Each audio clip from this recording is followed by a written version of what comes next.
Okay, this is third video of my series. Moving ahead a little bit from Toltec lowercase and those kind of instructions, and because I have this project,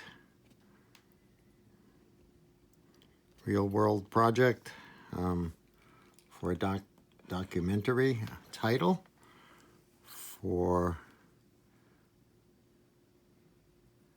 an HBO series.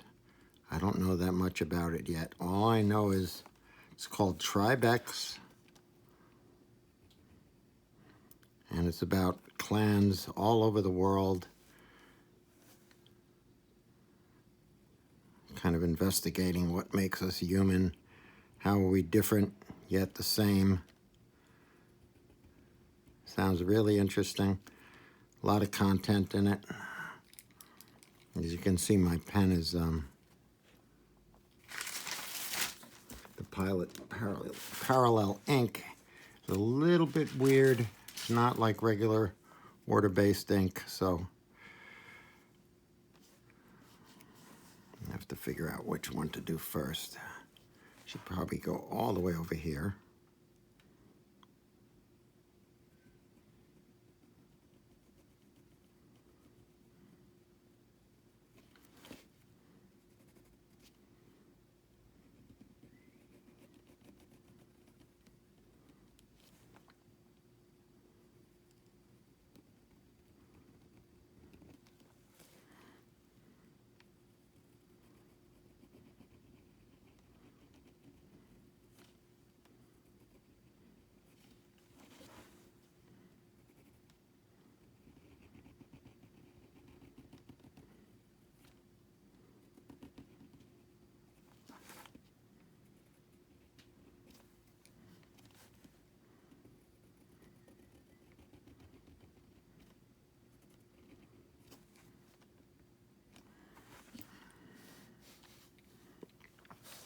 Now notice when I was here, I'm holding my pen at this angle.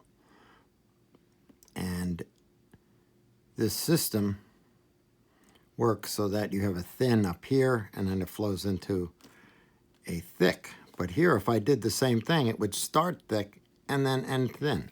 So I have to kind of reverse my angle here.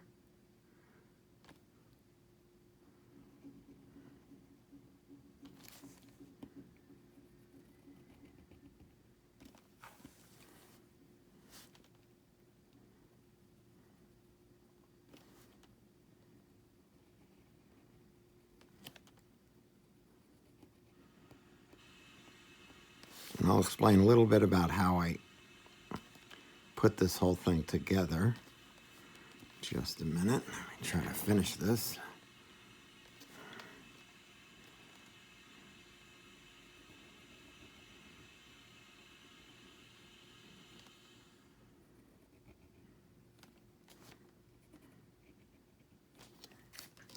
Okay. And then I'm going to take my micron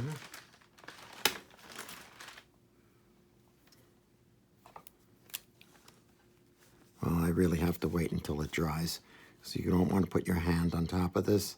This ink takes a long time to dry. Then I might use this pen to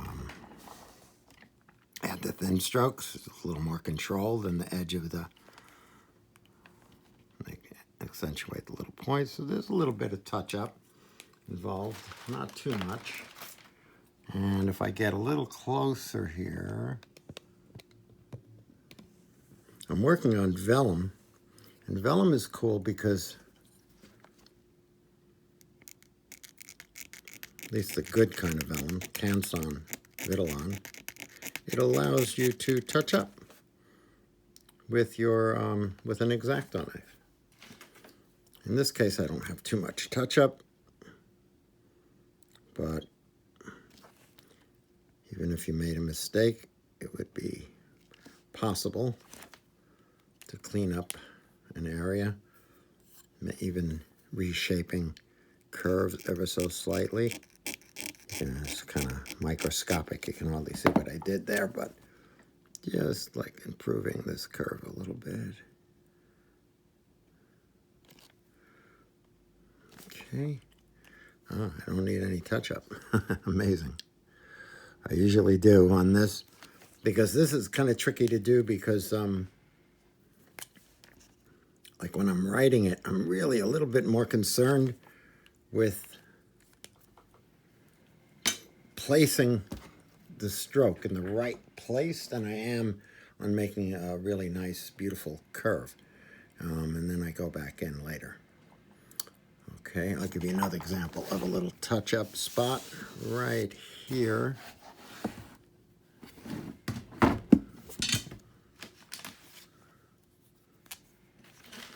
little bumpy on this curve. I don't really like it, so I'm going to add a little ink here just to smooth that out, and then get my brand new 11 blade X-Acto and just kind of fix that a little bit. Just minimal touch up. Okay, so now let me give you the overview of this. Gotta get it really high. Okay, it says Tribe X. Let's see if I can get the whole thing in one shot. Yeah, so what I'm trying to do here is to fashion like a Roman shape X with Gothic flourishing. So even though it's kind of a Gothic technique, it's a Roman kind of letter. And I'll try to explain how I kind of plotted this. These are my serif trees. This is where it all started. And what I did was I drew a square that like comes to here.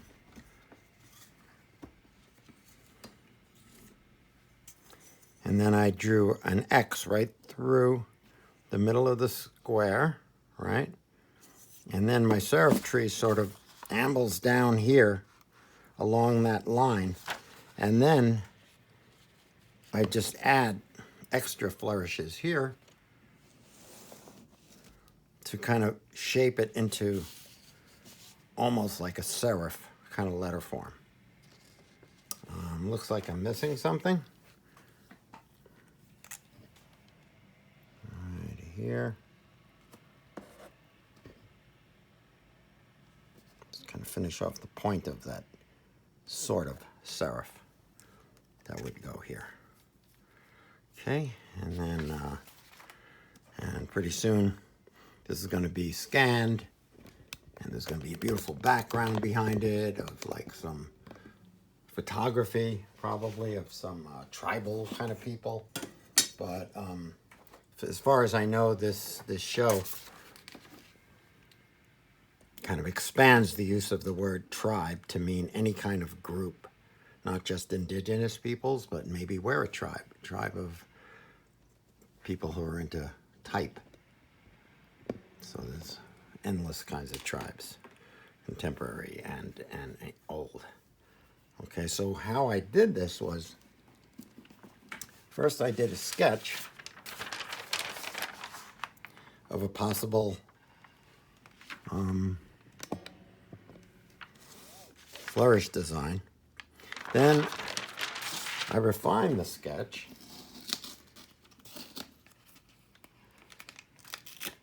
after laying out the circle. Bear with me here on tape and paper.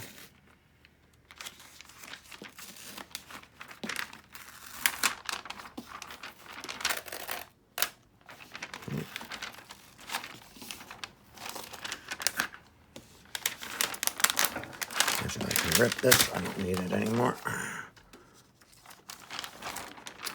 And then I slip it underneath and trace it, and flop it over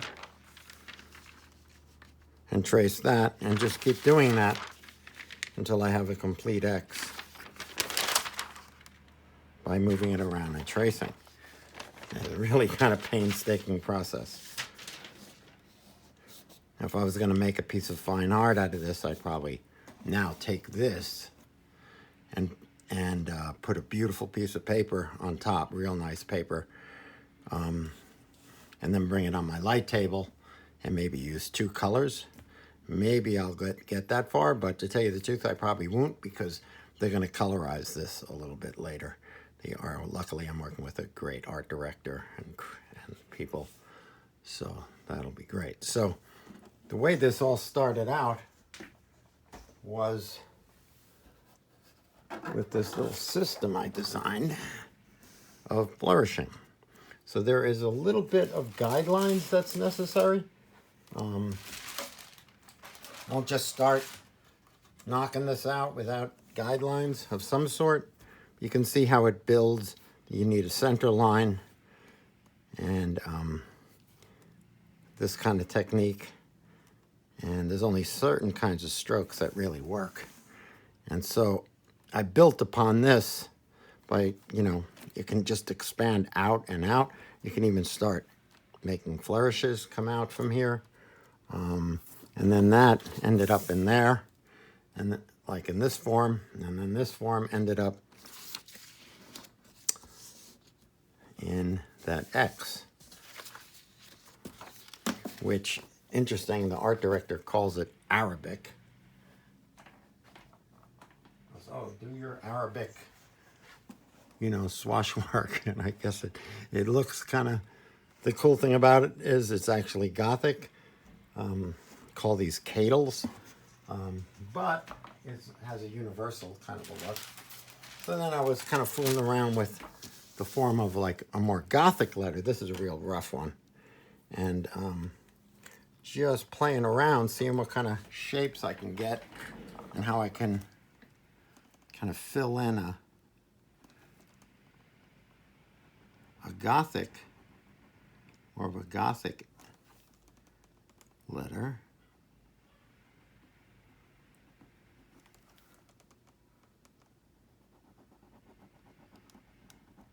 I'm just kind of playing around with this. I'm not sure how this is going to work or what kind of form to even start with.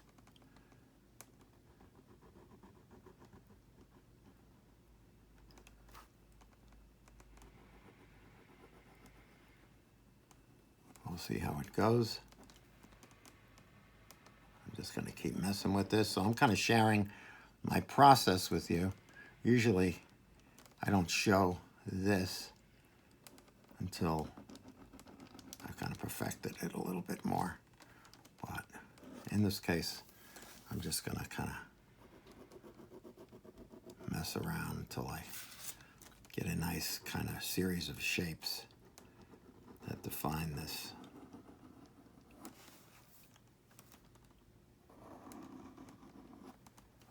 Let's see, I'm going to have like a traditional kind of Gothic H here. Let's see what, I have a center line here that I can follow. I can do my diamonds through the middle.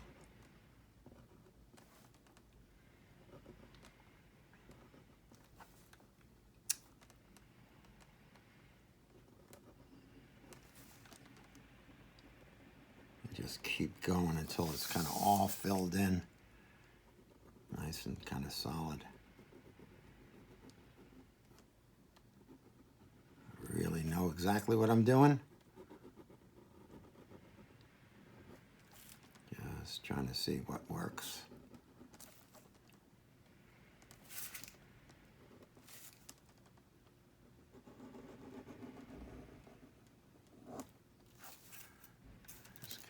Building. Make some more diamonds.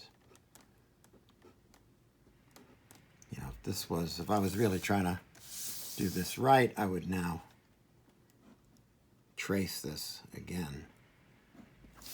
Get a little bit smoother.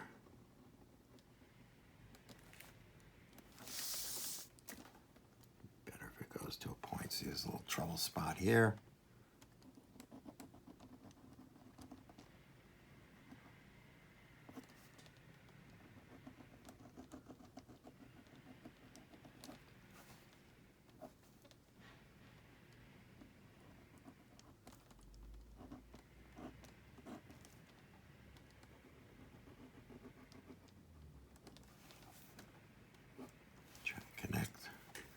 these shapes.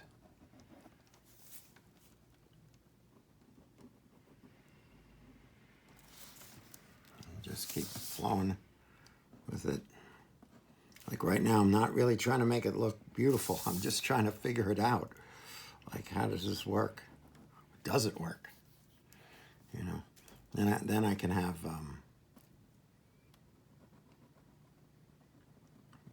other shapes here.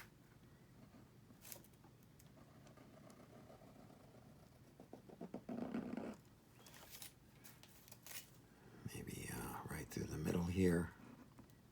Go back to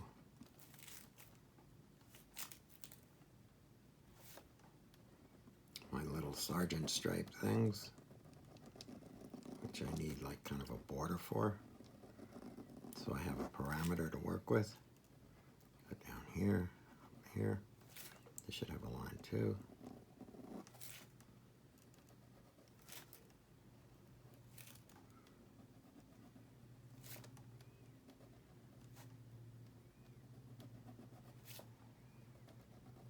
So we'll see where this goes. The first time I really tried doing it outside the context of a formal, you know, decorative like tree kind of a thing. And I'm just gonna keep playing with this until we definitely need some curve here.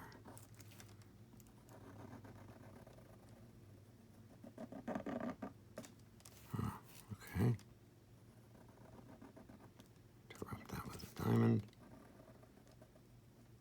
Yeah, so I'll probably do that again and then show it later. And then maybe I'll make some big swashes that kind of go around the whole thing. Okay, so that is the story of that. And I know it's a little bit hard to, a little intimidating. Intimidates me, I'll tell you the truth, because it's really, really painstaking process. So there it is, and there is Tribex. I'll try to show it after it gets all colorized and put the photographs in the back. And hopefully they buy it. This is only a sketch, believe it or not. Well, if they like it, if the producers and art director likes it, it will, you know, probably just a little bit of computer work to clean it up a little bit and make sure the blacks are really solid.